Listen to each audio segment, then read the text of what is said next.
Corona महामारी के चलते मार्च महीने में टल गए भारत यूरोपीय संघ सम्मेलन को वर्चुअल तरीके से आयोजित किया गया है, जिसे पीएम मोदी ने संबोधित किया।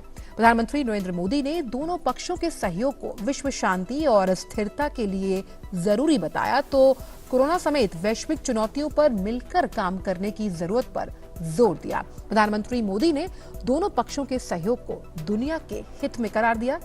प्रधानमंत्री नरेंद्र मोदी ने बुधवार को 15वें भारत ईयू शिखर सम्मेलन में वीडियो कॉन्फ्रेंसिंग के जरिए शिरकत की।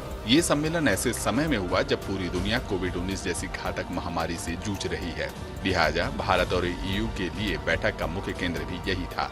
अपने संबोधन में पीएम मोदी ने कहा कि भारत और ईयू की साझेदारी का वैश्विक समुदाय के लिए एक साथ मिलकर काम करना संकट की इस घड़ी में महत्वपूर्ण भूमिका हो सकती है। पीएम मोदी ने कहा कि जलवायु परिवर्तन और स्वच्छ ऊर्जा जैसी बड़ी चुनौतियां भी भारत की प्राथमिकता हैं।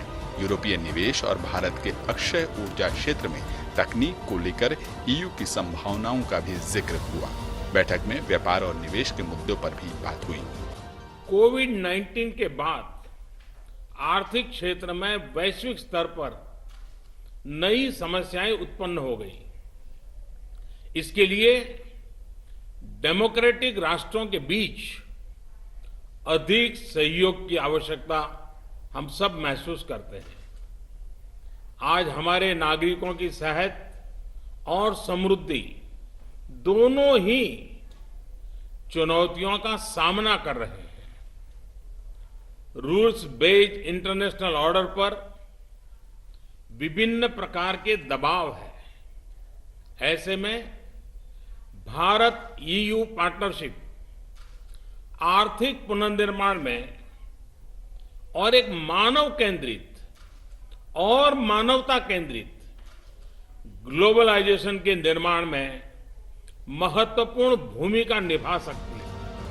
तत्कालीन चुनौतियों के अलावा क्लाइमेट चेंज जैसे लॉन्ग टर्म चैलेंजेस भी हम दोनों के लिए ही प्राथमिकता है।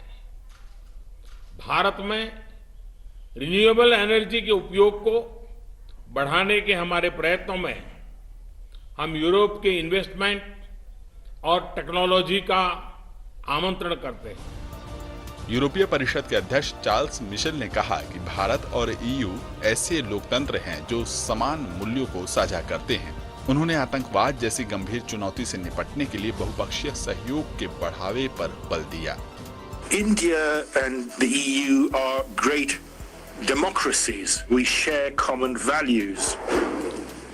We also believe that multilateral commitments needs to be boosted and supported to combat global challenges, whether it's stability, security, combating terrorism, and so on. And so, Prime Minister, I also want to I'm not only very happy to see you in this video conference, but also want to take this opportunity to express the wish to really see this partnership with India as a political one covering multiple facets of our relationships, but is also a stable, structured, essential partnership, a structural partnership. This is how we see it. सम्मेलन की पूर्व संध्या पर भारत और EU ने नागरिक परमाणु सहयोग समझौते पर हस्ताक्षर किया। परमाणु ऊर्जा का शांतिपूर्ण उपयोग में सहयोग और शोध के लिए हुआ यह समझौता दशकों से लंबित था। और वहीं भारत यूरोपीय संघ सम्मेलन पर विदेश मंत्रालय ने प्रेस ब्रीफिंग कर जानकारी दी। उन्होंने कहा कि परमाणु ऊर्जा का शांति और विकास के लिए उपयोग करने को लेकर अहम समझौता हुआ है।